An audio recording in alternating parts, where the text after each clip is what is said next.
Boa noite para todos e para todas. Estamos começando hoje uma programação especial em parceria entre o Ministério da Mulher e o Ministério dos Homens. E o sermão dessa noite terá como tema os dois grandes grupos em que se dividem os adoradores de Deus. Com esse pensamento, com esse propósito, vou convidar aqui o irmão Gil para trazer uma mensagem, um louvor especial em adoração ao nosso Deus. Foi o seu amor que me salvou.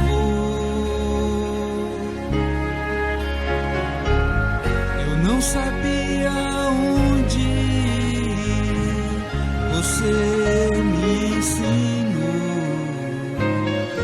O meu coração mudou, Jesus me transformou.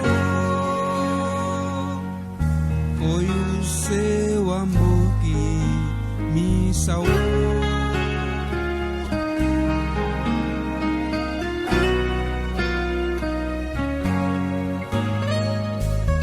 Olhei para aquele homem, então eu me lembrei daquele rosto triste que um dia eu ajudei. Fiquei emocionado, com vontade de chorar, ao ver o homem que eu salvei. Deus mandou pra me salvar. Foi o seu amor que me salvou. Eu não sabia onde ir, você me ensinou. O meu coração mudou, Jesus me transformou. Foi o seu amor que me salvou. Um dia um homem veio aqui, morreu pra nos salvar. E se eu quiser o seu poder, preciso ter amor. Seu amor.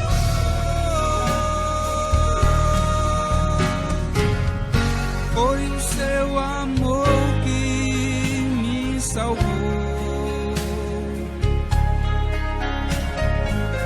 Eu não sabia onde ir, você me ensinou.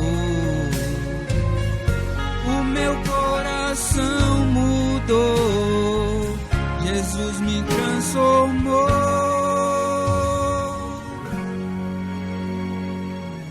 Foi o seu amor, foi o seu amor, foi o seu amor que me salvou. Amém? Depois dessa linda mensagem musical, eu convido você a orar comigo. Oremos.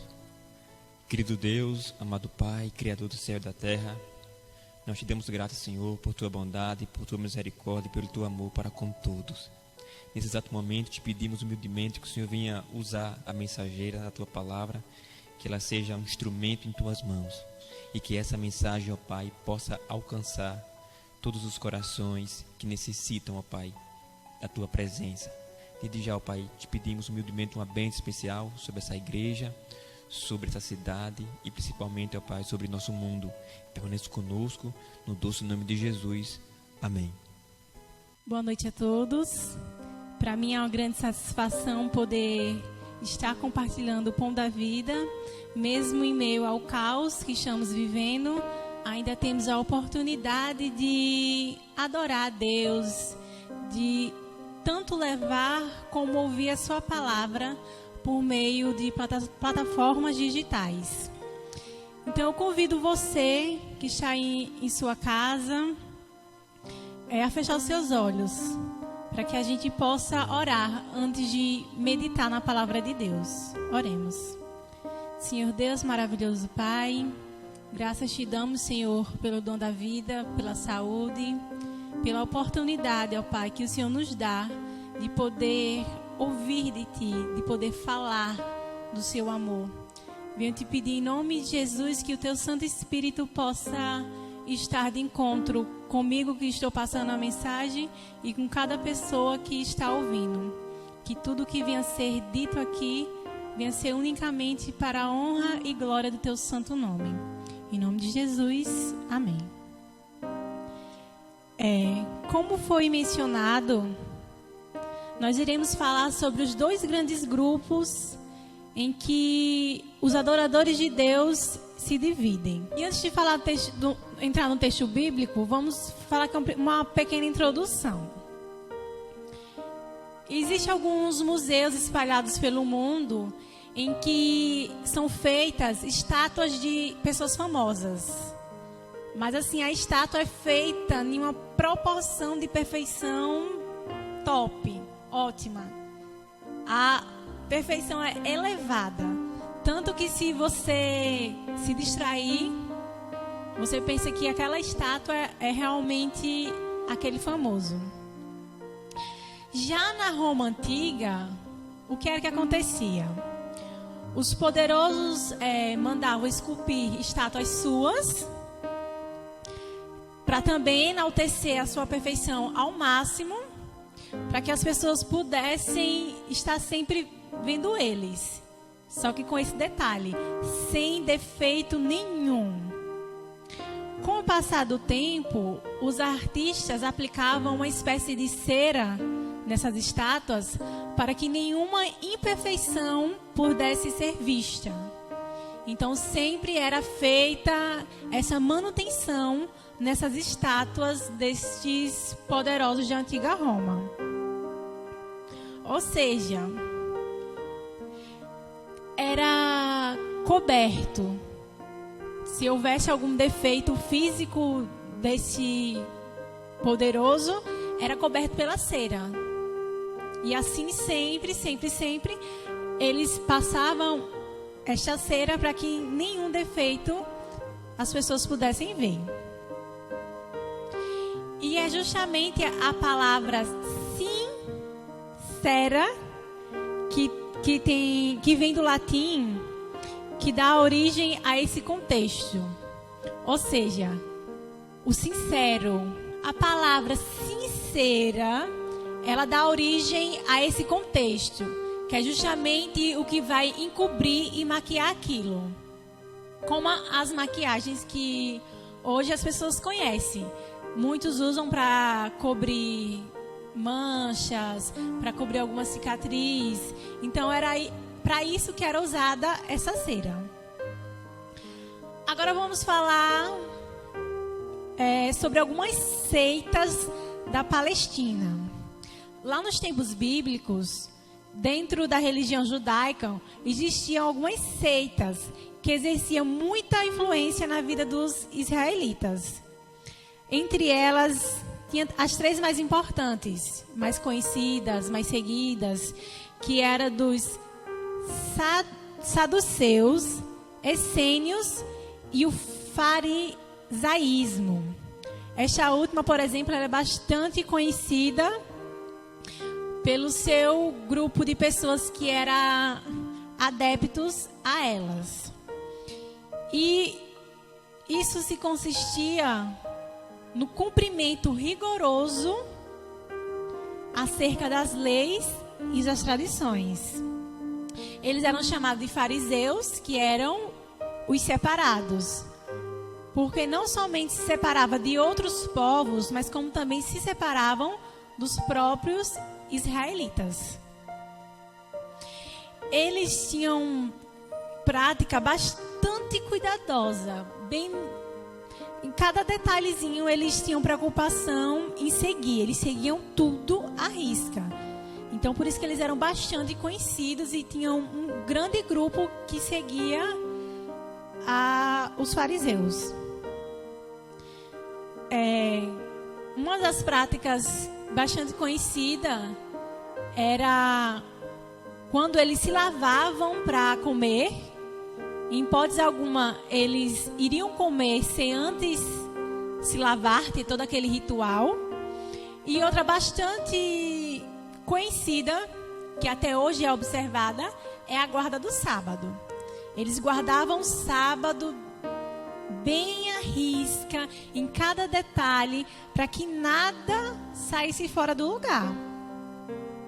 Só que eles não estavam fazendo isso da maneira correta, pois em vez de ser um dia de descanso, como a Bíblia apresenta, estava se tornando um fardo para aquelas pessoas que guardavam o sábado.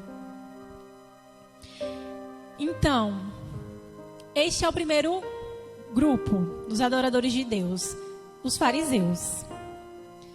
O segundo grupo, os publicanos, que por sua vez eram o quê? Colaboradores de rendimentos públicos que haviam entre os antigos romanos. Os judeus o consideravam traidores, porque eles cobravam os impostos para a nação que o oprimiam. Eram julgados como uma pessoa sem caráter, de baixo escalão. Não tinha valor nenhum para a sociedade, os publicanos. E são exatamente os fariseus e os publicanos, os dois grandes grupos que representam os adoradores de Deus. E é algo preocupante, porque você olha para um grupo, que é o dos fariseus, que é o que segue tudo à risca, sem estar preocupado se vai agradar a Deus, se está fazendo da maneira correta, se está seguindo as orientações bíblicas. E o outro grupo, que é os publicanos, eles fazem práticas incorretas, que no caso eles abusavam na cobrança de impostos, eles eram abusivos. Então, humanamente falando e olhando para esses dois grupos, não existe nada bom dentre eles. Mas vamos para o texto bíblico que está lá em Lucas, capítulo 18, a partir do verso 9 até o verso 14. Que diz o seguinte: propôs também esta parábola a alguns que confiavam em si mesmos, por se considerarem justos e desprezavam os outros. 2 homens subiram ao templo com o propósito de orar, um fariseu e outro publicano. O fariseu, posto em pé, orava de si para si mesmo, desta forma: ó Deus, graças te dou, porque não sou como os demais homens, roubadores, injustos e adúlteros, nem ainda como este publicano. Jejuo 2 vezes por semana e dou o dízimo de tudo que ganho. O publicano, estando em pé, não ousava nem ainda levantar os olhos ao céu, mas batia no peito dizendo: ó Deus, se propício a mim, pecador. E finaliza a parábola dizendo: digo-vos que este desceu justificado para a sua casa, e não aquele, porque todo o que se exalta será humilhado, mas o que se humilha será exaltado. Então, essa parábola é uma parábola bastante clara, porque no verso 9, no início dela, já começa revelando a diferença desses dois grupos. Há alguns que confiavam em si mesmo, que se consideravam justos e desprezavam os demais. Então, quem é que já no início da oração está autoconfiante e desprezando o outro? O fariseu. O fariseu, ele está muito perto da salvação. Por quê? Porque o fariseu é justamente aquela pessoa que ela tem acesso à palavra de Deus, tem acesso à verdade, tem acesso aos ensinamentos de Jesus. Mas sempre que um fariseu ia orar, ia perguntar a Jesus, ele se perdia em suas próprias palavras. Não que a pergunta fosse errada, eles até perguntavam corretamente. É até comparado como uma planta seca em busca de água. Então, como é importante a água para uma planta seca, né? É a vida, vai trazer vida para aquela planta. Só que ele se perdia em suas próprias palavras, porque eles eram hipócritas. Eles não olhavam para si mesmo, olhavam sempre para o outro. E isso tornava inútil tudo o que se perguntava a Jesus, porque tudo era jogado ao contrário deles. Então vamos supor que eu sou um fariseu, que não estou livre de ser. Deus tem misericórdia de mim, que eu não seja, eu não quero ser. Mas vamos supor que eu seja. Então qual vai ser a minha conduta, a minha ação?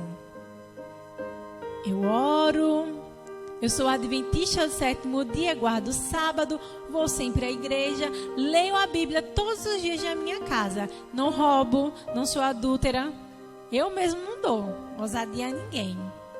Já aquela minha irmã, vixe, ela faz isso tudo. E esse não é o papel do cristão verdadeiro. Essa não é a essência do cristianismo. Quando a gente realmente se importa em ajudar o outro, a gente não vai apontar os erros dela. A gente vai orar por ela. A gente vai oferecer ajuda e de maneira sábia, porque o ser humano é um ser muito complexo. Quando o cristão ele está afastado de Deus, está afastado da palavra de Deus, tudo que for usado para com ele, toda palavra que for professada a ele, ele vai sentir como afronta.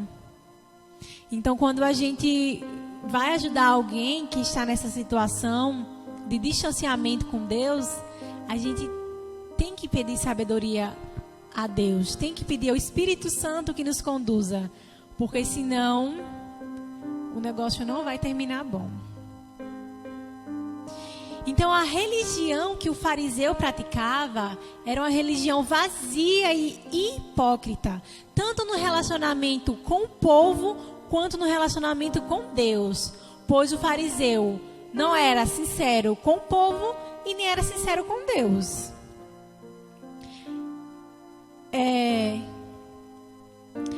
Os fariseus, eles chegaram bem perto da luz de Jesus, mas o seu coração estava tão fechado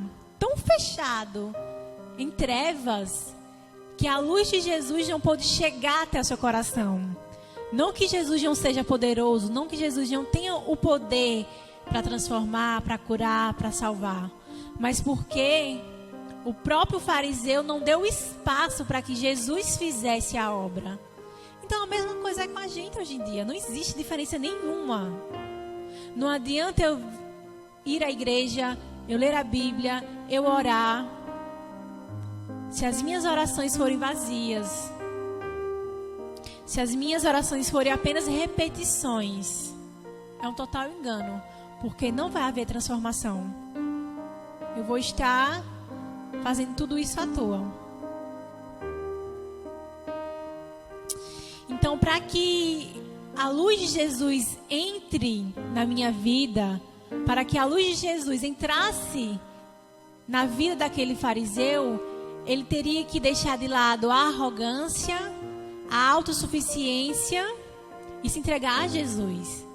Porque quando a gente é dependente de Jesus, a gente percebe e dá o lugar a Ele para que a transformação venha a ser feita. No versículo 11 e no versículo 12, evidencia a postura desse fariseu. Ele acredita que a sua salvação vai ser pelas suas boas obras. Vai ser a sua salvação por mérito próprio. O fariseu, posto em pé, orava de si para si mesmo, desta forma: ó Deus, graças te dou, porque não sou como os demais homens, roubadores, injustos e adúlteros, nem ainda como este publicano. Eu jejuo, dou o dízimo. Então, nesse momento, esse fariseu, ele fala como se o que ele fizesse fosse o suficiente para a salvação dele. Ele está confiando a salvação dele nas obras que ele faz. Ou seja, foi o publicano e não o fariseu que desceu justificado após essa oração. No versículo 13 e no 14, a parábola é finalizada pela fala de Jesus, dizendo: desceu justificado para a sua casa. Não parece um contrassenso? Não parece algo irônico? O fariseu, o líder de uma igreja, aquele que é um crente praticante, tinha compromisso, uma ótima moral, bons costumes, uma pessoa bem vista pela sociedade, um cidadão de bem, que cumpre tudo. Muito religioso. Então, pelo que se vê, ele merecia o respeito de Jesus. Ele merecia que Jesus o visse, né? Mas não foi assim. A história ela não termina desse jeito. E porque o ladrão, desprezado pela sociedade, corrupto, que faz coisas erradas, foi considerado justificado por Jesus? Deveria ser o contrário, né? Não deveria ser o contrário. Por que não? Deus, ele conhece de dentro para fora. Ele conhece as minhas imperfeições. Ele conhece as suas imperfeições. Entretanto, ele conhece as suas qualidades. Ele conhece quando você está sendo verdadeiro, quando você tem boa intenção. A bondade do homem não qualifica para o céu. Bom, só Jesus. E é exatamente esse ponto da parábola. O fariseu não é bom, porque não existe nenhum bom. Bom, só aquele, Jesus Cristo. E o publicano, ele se humilhou. Como é que a parábola termina? Que aquele que se humilha, ele será exaltado. Então ele se humilhou a Deus, ele se humilhou aos pés de Cristo. Ele falou que ele não era merecedor daquilo. Ele tinha consciência de que por ele mesmo ele não iria conseguir nada. Agora, olha que tapa na cara do mundo cristão. Que, como diz muitos, que tapa gospel, que tapa bíblico. Porque mostra que não adianta você dar um de bom cristão, você dar um de bom crente, você fazer boas coisas. Isso nunca será o suficiente. A única maneira para a gente obter salvação é através da graça de Cristo. E algo bastante interessante que a senhora White escreveu, que explica essa questão, é o seguinte. Ela fala que o fariseu, ele julga o seu próprio caráter, não pelo caráter santo de Deus, mas pelo caráter de outros homens. Ou seja, ele desvia o seu caráter, o seu eu, de Deus, e próprio se satisfaz. Ele acha que ele mesmo já está bom o suficiente. Já o publicano, ele sabia que por mérito dele, ele nunca ia conseguir ser bom, que ele nunca ia conseguir chegar aos céus. Então, quando a gente coloca a nossa imagem em comparativa com a imagem de outra pessoa, a gente está cavando a nossa derrota, a nossa cova, né? Como diria o outro. A gente está cavando a nossa sepultura, porque nenhum ser humano será bom exemplo para a gente. Todo ser humano está na mesma condição de pecador. São pecadores e pecadoras. A gente deve olhar para Cristo, olhar para o caráter de Cristo. E o que é que mostra o caráter de Cristo? É os 10 mandamentos, a lei de Deus. E nós iremos ser justificados unicamente pela graça. Nós precisamos ter fé na graça de Cristo, que é um presente para todos nós. Um presente para mim, um presente para você, um presente para a sua família. Só que basta você escolher entre aceitar ou não. Então, o mérito está no ofertante do presente, que é quem? Jesus Cristo. Não nas boas obras de quem recebe. A boa obra não é um passaporte para a graça. O passaporte para a graça é unicamente Jesus. E esse presente é o resultado do amor de Cristo por nós, da misericórdia, do amor não merecido. E quando a gente reconhece que somos pecadores, quando a gente reconhece que mesmo sendo pecadores, Jesus nos ama, a gente entende o significado da misericórdia. Esse amor não merecido. Lá no livro de Mateus, capítulo 18 e versículo 3, diz o seguinte: Em verdade vos digo, que se não vos converterdes e não vos tornardes como criança, de modo algum entrareis no reino dos céus. Aí se a gente for pensar na forma literal, vai todo mundo morrer no mar de fogo e enxofre. Porque qual é o adulto que é como uma criança? Mas, como a gente sabe, Jesus falava por parábolas. Em toda parábola há um sentido, há um significado. E é justamente ser como criança, ser sincero como criança, ser sincero como aquele publicano foi. Porque não existe criatura mais sincera do que criança. Então é exatamente o que Jesus quer com a gente, é que é a sinceridade nesse relacionamento, Deus e eu.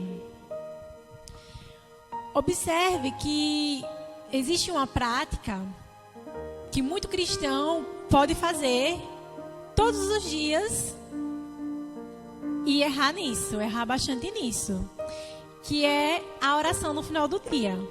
Você acordou, você trabalhou, estudou, enfim. E no final do dia você foi orar a Deus. A comida estava ruim, levou uma queda, brigou com a esposa, estudou e tirou nota ruim na prova. Mas quando chega no final do dia você diz: muito obrigado, Senhor, por esse dia maravilhoso, ó Pai, por essa comida que o Senhor colocou em minha mesa, Senhor, maravilhosa, eu sou grato a Ti por isso. Sendo que você está só pronunciando palavras bonitas, como se Deus quisesse ouvir palavras bonitas. Você não está sendo sincero com Deus.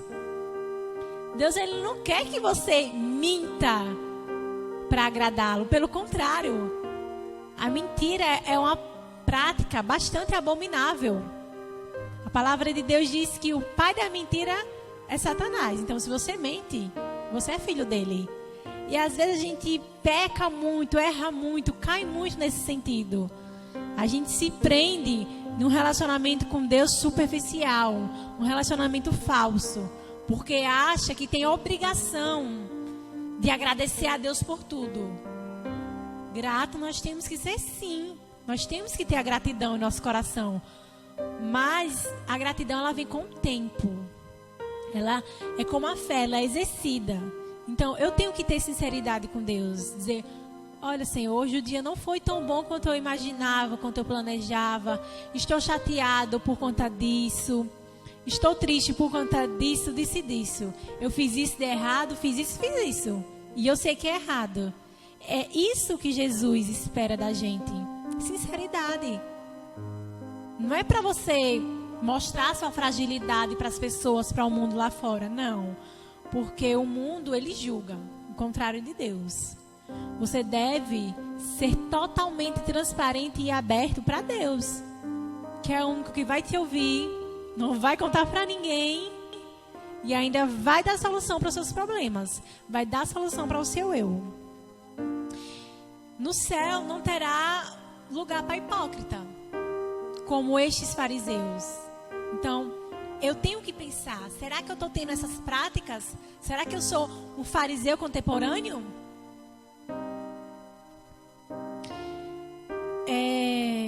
Na meditação diária do dia 15 de abril de 2010, o pastor Rubem conta que na época da Rússia Imperial, numa tarde em que o César passeava por um belo jardim em seu palácio. E nesse palácio estava ocorrendo a sentinela. Estavam guardando um canteiro de ervas ruderais, que a gente conhece popularmente como mato. Mas eu não posso falar mato, né? Senão a minha professora de ecologia vê um vídeo desse, ela me reprova. Então, existia esse canteiro de ervas ruderais, vulgo mato. Aquele mato que as pessoas não dão muita importância. E ele olhou assim e perguntou ao capitão por que era que ele estava fazendo uma sentinela naquele canteiro, né? Não tem uma lógica, não tem noção. Ele está vigiando algo sem importância. E o capitão, ele não soube responder por que ele estava ali de sentinela naquele canteiro. Mas ele sabia que era um costume, uma tradição muito antiga, passada de gerações, e por isso ele cumpria. Só que ele não ficou satisfeito. Ele foi procurar saber o porquê deles fazer sentinela naquele canteiro. Então foi quando ele descobriu que Catarina a Grande havia plantado uma roseira naquele canteiro e ela ordenou que o vigiassem para que nada viesse a acontecer com aquela roseira. Só que nem a Catarina nem a roseira existia mais. Há muitos anos que não existia. Entretanto, o costume era mantido. E a nossa vida espiritual pode estar cheia de repetições, de costumes. Se a gente confiar em nós mesmos e não se apegar a Jesus, a gente vai cair. Porque não vai ser costumes, não vai ser tradições, não vai ser dogmas, não vai ser nada disso que vai levar a gente para o reino dos céus. A única coisa que vai levar a gente para o reino dos céus é Jesus, é a graça dele. Então a gente deve se entregar a ele, não olhando para o nosso eu, olhando para Cristo. Eu ouvi essa frase, creio eu que há 5 anos. E eu sempre guardo ela em minha mente e meu coração, quando eu estou me sentindo mais pecadora que o normal. Olhe para a cruz de Cristo e não olhe para você. Por quê? Porque a cruz de Cristo, ela representa o sacrifício vivo que ele fez por cada um de nós. E a partir desse sacrifício, eu e você vamos obter a salvação. Porque ele nos salvará do pecado e de nós mesmos. Porque o nosso maior e pior inimigo é o nosso próprio eu. Agora eu convido você que está aí em sua casa para que juntos nós possamos orar ao nosso Deus. Senhor Deus, amado Pai, o Senhor é quem mais sabe como é difícil a gente se manter firme, a gente se manter em pé nessa longa jornada. Porém, nós sabemos que o teu jugo, ele é suave e ele é leve. Que a gente possa carregar, Senhor, esse fardo juntamente com o Senhor, pois o Senhor o torna ele leve e suave. A gente não está nessa sozinhos. Que o Senhor possa colocar, ó Pai, em nossos corações sinceridade, transparência, que a gente possa enxergar o nosso erro, o nosso eu, que a gente possa compreender que é unicamente a Tua graça que pode nos salvar. Fica, Senhor, com todas as pessoas, com todos os doentes, todas as pessoas que estão suspeitas de coronavírus, que estão com coronavírus, com todos os familiares enlutados. Fica com todas as pessoas que não puderam ficar em casa. Muitos estão tendo que ir trabalhar. Então, que o Senhor possa proteger a saúde de cada um deles. Em nome de Jesus, amém. Depois de uma mensagem poderosa dessa, né? Depois de uma mensagem maravilhosa, né? Que a irmã Alice nos trouxe, nos presenteou, né? Através do Espírito Santo. Eu gostaria de convidar aqui o irmão Gil para fazer um louvor especial, para que possamos encerrar essa programação tão especial.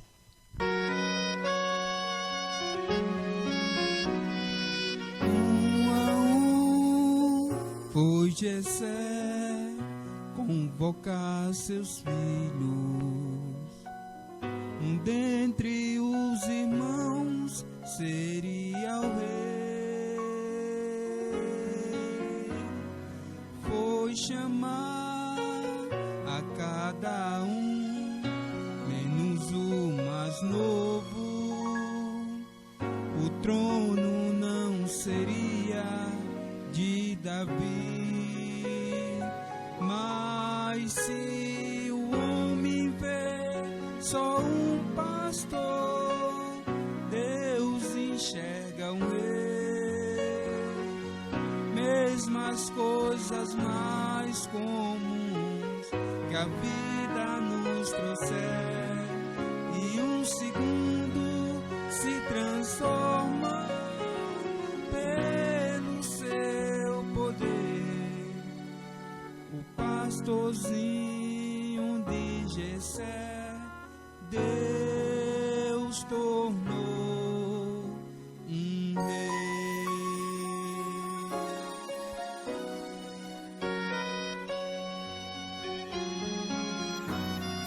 Um a um sonhos vão e prova chega, sem ter razões, sem ter porquê. Mas há um Deus, mas há um Pai que vigia sempre. As incertezas nunca vencerão. Pois se o homem vê só um pastor, Deus enxerga um rei. Mesmo as coisas mais comuns que a vida nos trouxer, e um segundo se transforma pelo seu poder. O pastorzinho de Jessé, Deus tornou um rei. E não foi o mais velho, nem o mais forte, mas nações venceu. E ao gigante fez cair por terra, pois Deus o escolheu. E se o homem vê só um pastor, Deus enxerga um rei. Mesmo as coisas mais comuns que a vida nos trouxer, e um segundo se transforma pelo seu poder. Se o homem vê só um pastor, Deus enxerga um rei.